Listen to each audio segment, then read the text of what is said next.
AI just made a giant leap forward, and it might change how every video you watch gets made. Google has unveiled Veo 3, the most advanced AI video generator ever released to the public.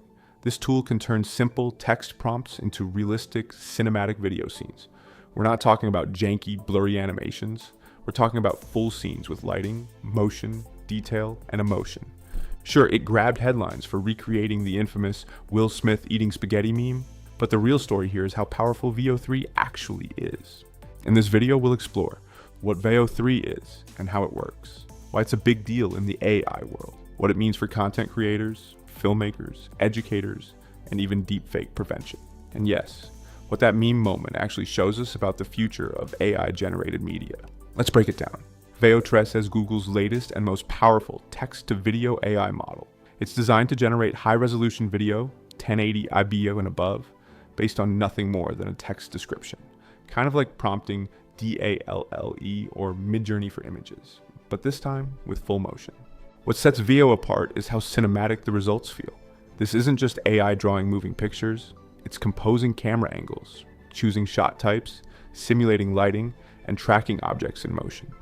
You can give it a prompt like a drone shot of a sunset over snowy mountains, and it will generate footage that looks like it came straight out of a National Geographic special. It supports stylized animation, photorealism, time lapses, and even slow motion shots. Google is positioning Veo not just as a creative toy, but as a tool for serious content production. Veo 3 made headlines at Google, unlike previous AI models that felt experimental or limited. Veo 3 looks like something studios, marketers, teachers, and even solo creators could use right now. One of the most impressive things, it understands context. If you write a child blowing bubbles in a sunny park, it knows to include shadows, weather effects, natural motion, and facial expressions. There's a deep level of realism that gives it a huge edge over other models like Runway or Pika. And of course, Google had to show off a side-by-side of the spaghetti meme, comparing the old, glitchy version with Veo's new, hyper-realistic take. It was a clever way to say, look how far we've come. So how does it do all this? It doesn't just learn how objects look. It learns how they move, how scenes transition, and how environments behave over time. It takes a text prompt, breaks it down semantically, and maps it to learned visual concepts. Then it stitches together frames with temporal consistency, meaning people don't morph between shots, and lighting remains stable throughout. One of its biggest achievements is how it handles camera movement. Unlike early models that just generated flat clips, Veo can simulate tracking shots, dolly zooms, and aerial pans, adding real storytelling potential to its outputs. Let's talk about comparisons. Early models like Meta's Make a Video or OpenAI's Sora could generate clips, but they often suffered from blurry textures, melting faces, and awkward motion. Runway and Pika improved quality, but still struggled with realism, object permanence, and facial consistency. It maintains identity across frames, creates natural movement, and outputs higher resolution. Google even claims it can generate scenes up to 60 seconds long, much longer than most competitors. And it's not just good at realism, it's great at style transfer too, letting users create anime, vintage film, or stylized animation versions of their prompts with just a few tweaks. So what's Veo 3 actually good for? Beyond internet memes and show-stopping demos, content creators now have the ability to generate high-quality B-roll, seamless scene transitions, or even entire storytelling sequences, all from a laptop and a few lines of text.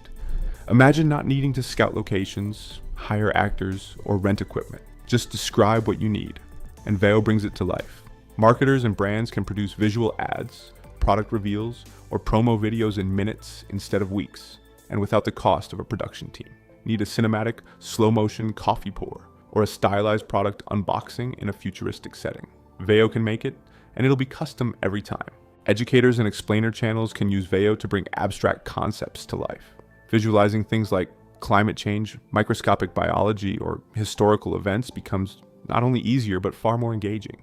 No need to rely on stock footage or static slides. Now you can create custom animations tailored to your lesson. For filmmakers, Veo could be a dream tool. Use it to pre-visualize scenes, storyboard complex shots, or generate test footage that helps pitch an idea. And for indie creators or solo filmmakers with limited resources, this technology opens up a new creative frontier. You can simulate sci-fi environments, fantasy landscapes, or elaborate sets, all without leaving your desk. But here's the deeper part. This isn't just about replacing cameras or reducing costs.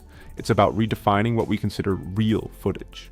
When AI can generate video this convincing, the line between what's filmed and what's fabricated begins to blur.